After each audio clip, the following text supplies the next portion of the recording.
visiting the Mandarin Oriental Dhara Dhevi, Chiang Mai. When was the hotel built?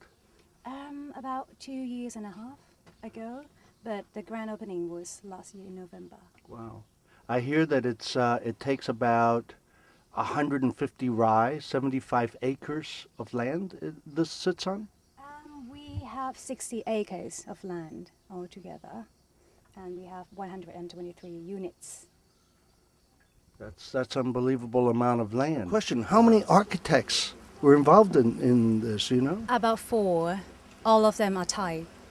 And our conceptual designer is from Chiang Mai. He's called Rachen Intawong. He designed the architecture of this hotel, and he take care of the construction.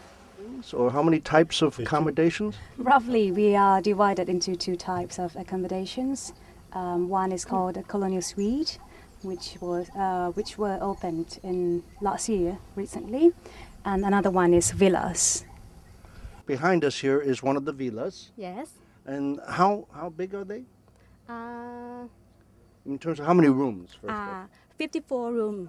54 rooms. Yes, And 54 inside each villa is 1 bedroom, 2 bedrooms? We have 1 bedroom and 2 bedroom too. Some villas have plunge pool or private pool. Depends on the villas. And does it have a little kitchenette? Yes, every rooms. And private a butler service? Yes, of course. Of course. That's unique main lobby. And attached to it would be the food and beverage Underneath. Shopping arcades. We actually have 2 shopping arcades. One below the main lobby, and another one is called Gat Dhara in front of the hotel. What they've done with the shopping complex is instead of having the normal shopping outlets in the hotel lobby, etc., they've created what they call Gat Dhara. Gat is a northern Thai word, Kamwung is a northern Thai word for market. Mm-hmm. So they've recreated what is almost like a small village, and use that as their market area with all the boutiques, etc., in there. So you have some dining facilities there. They've got a very good Chinese restaurant there, very popular. And then surrounding that, you have all the handicraft and arts and crafts shops. And the architecture, like I hear that the villas are again of the northern Thai architecture, and like rice houses. Rice barns, yes, similar. And made out of teak wood, which is of course synonymous with this area. How many swimming pools do you have? Swimming pool too. Approximately how many of the colonial wing rooms are there? About 69 rooms. And these are your standard rooms? Yes. Because we start suite first and then villas. About how many square meters do you know this is?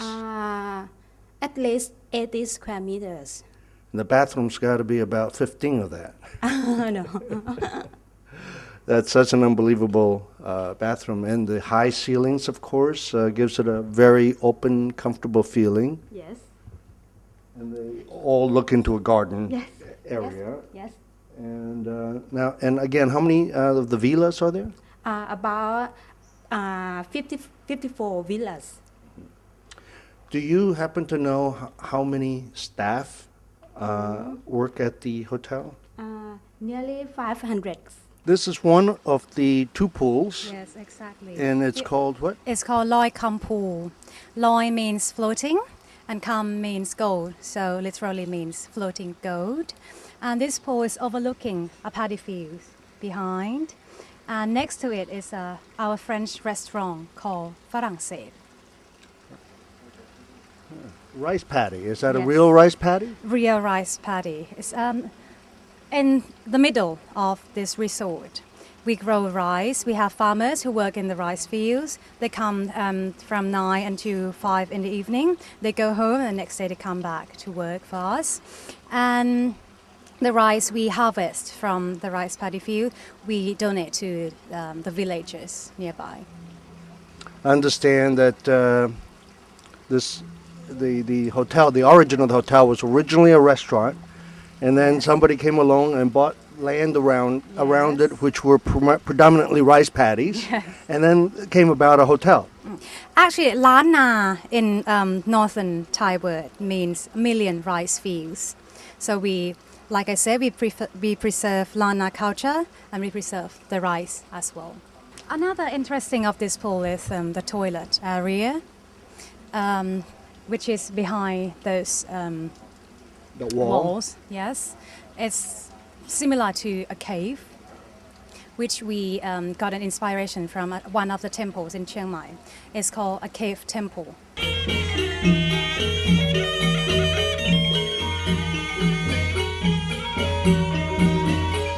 Now that was a full-blown ceremony we were watching. It's, I understand, related to respecting your ancestors, For spirits. for the spirits Yes. of your ancestors. Yes. Yes. And this is something that takes place regularly. Yes, every month, one time a month. And at that place, we can do Lana wedding ceremony too. And who runs the cultural handicraft center for the hotel? At the front office, we call cultural executive. Cultural executive. For young children, besides the kids' craft, what other activities do you have for children? Painting, many things. Many things. Yes, So yes. there's actually people who actually administer a program for the children. Yes, we have every month's schedule, and this is we call yoga pavilion. We have a yoga class every day.